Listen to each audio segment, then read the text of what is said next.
EPAWA meteorologist Bobby Martich here with your outlook for December 28th, 2022. It is Wednesday, middle of the work week, and Wednesday's video forecast is proudly sponsored by the Walters and Zirinsky team at Keller Williams Real Estate, serving all of Lehigh, Northampton, and Carbon counties, as well as parts of Bucks, Berks, and Schuylkill counties. Prices are finally beginning to level off in this market, but inventory remains low. The Walters and Zirinsky team, with over 20 years of full-time real estate experience, specializes in residential resale properties, working with buyers, sellers, and real estate investors. With a mention of this ad, the Walters Zirinsky team will offer a free 1-year home warranty for either the purchase or sale of your home or an equivalent credit or discount with any successfully closed real estate transaction. They can be reached at 610-867-8888, proud sponsors of the Wednesday video forecast. So, it's going to do a do-over here today with the cloud cover. Yesterday, we got a little more cloud cover than we thought. So today, we're going to have a mix of clouds and sun, intervals of clouds and sun today, a little bit more in the way of sun today than what we're seeing yesterday, we think. And we do have a system passing off to our north that should remain well to the north today. And after this point, we're going to continue to warm up. Today, we're going to have temperatures that are generally near average. 38 to 46 is the temperature spread from northwest to southeast today. Even warmer tomorrow as we continue to step up progressively through the remainder of the week. And 42 to 48. So very solidly in the 40s everywhere expected here on Thursday. We do have the peak of this is going to actually occur over the weekend.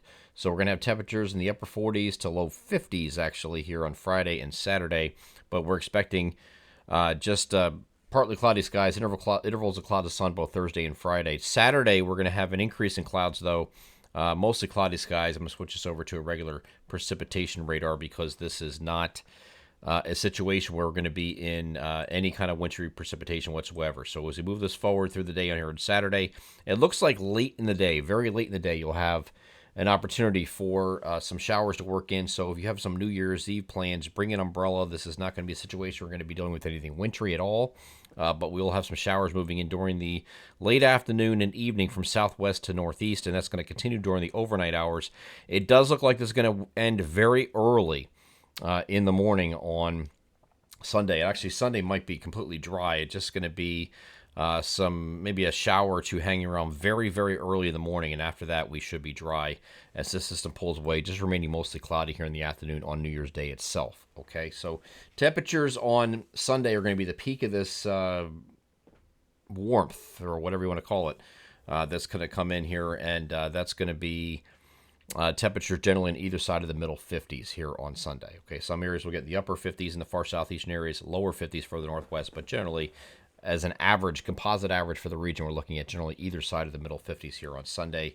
And then Monday will remain warm, warmer than average anyway, milder with temperatures on either side of 50. And then we have another system coming in on its heels that'll come in here on Tuesday with more rain showers. This is another rain system on January 3rd, which is Tuesday. And this moves through pretty uniformly here during the day here on Tuesday. So it's chance for mostly cloudy, chance for scattered showers during the day here on Tuesday as well.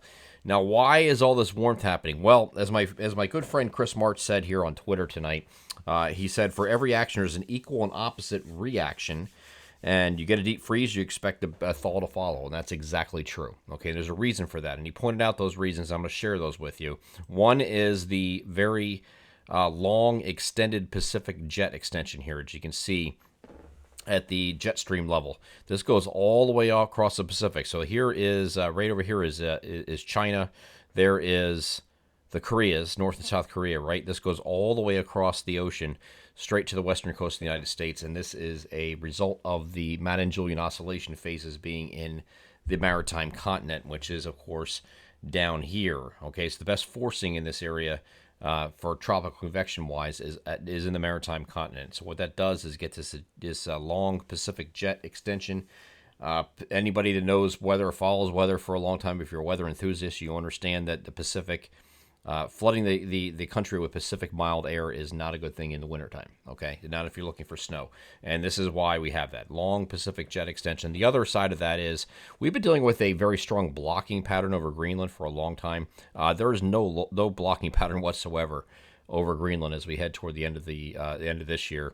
And instead we have low pressure instead of high pressure over over Greenland, which means we have those lower heights is the opposite of what you want to see as far as blocking is concerned in the North Atlantic. So a lot of low pressure up in there. So those things are contributing to the flip that we're going to be experiencing over the next basically 2 weeks. It's going to be a 2-week period.